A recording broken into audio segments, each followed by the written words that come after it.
Sand. He joins us now from Berlin. Good to have you with us, Jason. Is it possible at this early stage to put an accurate figure on the total damage and the cost to the economy and the sectors that have been most affected? Yeah, costs we're hearing so far about the LA fires because of this extreme weather disruption, we're seeing work getting worse and worse. The first costs we're seeing are 40 billion possibly to the industry, says Wells Fargo. We've seen figures of up to 275 billion for the entire economic losses. The governor of California says probably the worst ever natural catastrophe. And this affects all sorts of sectors that you might not even think of. For example, Hollywood and the film industry there, they generate revenues of up to 45 billion a year.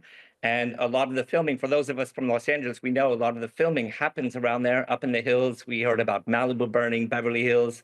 So there's some concern about the film industry slowly starting to move out of LA. So the impacts are horrendous and they need to be addressed. And the good thing is that in terms of extreme weather that gets worse and worse and makes these fires and all sorts of floods worse and worse, we can address that in a cost-effective way that actually profits. It's a staggering cost. Who's going to pick up the bill? Right. Well, insurance companies are backing out, and that's even turning into this public-private partnership, which we see also with floods, flood insurance. This is not just impacting California around fires or Florida around hurricanes, but Europe, England or Germany have insurance companies complaining about floods and flooding and losing billions. So the federal government, but it's in a way, it's the same kind of public-private partnership that we see with the nuclear industry and these extreme catastrophes. So when times are good, when everything works well, there's profit there for the insurance companies or the nuclear industry. When times go bad, there's fires, floods, or with the nuclear industry, if there's a meltdown or dealing with thousands of years of nuclear waste, it's the public that pays. So this is something that needs to be addressed, and the public need to really take a hard look at this and see if the politicians they're electing to make these kind of decisions, they want to keep electing them and have these losses paid with the public purse. Do you think that these fires are a wake-up call at last, and that people now are beginning to realise that they need to implement these kind of measures, even if politicians don't realise that? Yes, slowly. And luckily for us that are concerned about climate disruption, clean energy, and lives are lost too. In the USA, in richer countries, we're a bit more able to adapt, although I think it's 25 lives lost in Los Angeles, which is a tragedy.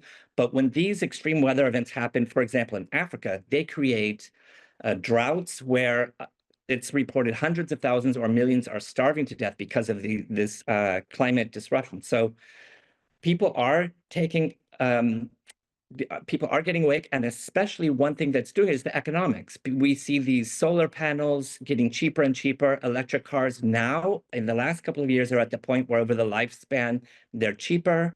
We're seeing China, especially China, is leading the way in producing now really super cheap solar panels, electric cars. And in China, they're switching faster than anyone expected. And this is having ramifications on the global oil market. So Trump says, drill, baby, drill. He's going to be pivoting to oil and gas.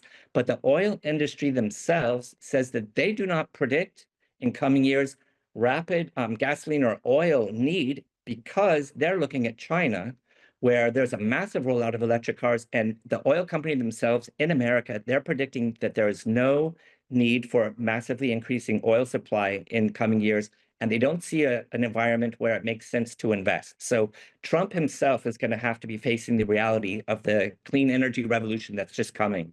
What about the insurance companies and individual homeowners and small business owners who've lost everything? We heard in Michael's report that there are thousands of people who had no insurance at all because it had simply become too expensive, or they couldn't get cover because insurance companies were not willing to take the risk. What needs to change so that people whose lives are there, they live there, can continue to live there and know that they're covered against future climate-related events? Sadly, I would say, and I'm sure I hear insurance executives saying the same thing. The insurance industry in America, in many ways, is broken. Luckily, in California, they have a kind of backup plan, which is in a way like Obamacare for people that aren't able to afford insurance or have market value rates so that the poorest of the poor can get some insurance. As we know, Los Angeles already has a homeless problem. This fire makes more people homeless. And it's not just those that have lost $2 million houses in Malibu who have to search a place. Maybe they can afford a hotel or go stay with a friend. But also the people that are often migrants, they might be cleaning pools of these richer folks or doing the gardening. Now, those folks are also out of a job, and those folks are maybe 1 week's paycheck away from real homelessness. Jason, been really fascinating to talk to you. Many thanks indeed for being with us on Counting the Cost. Thank you very much. I appreciate it.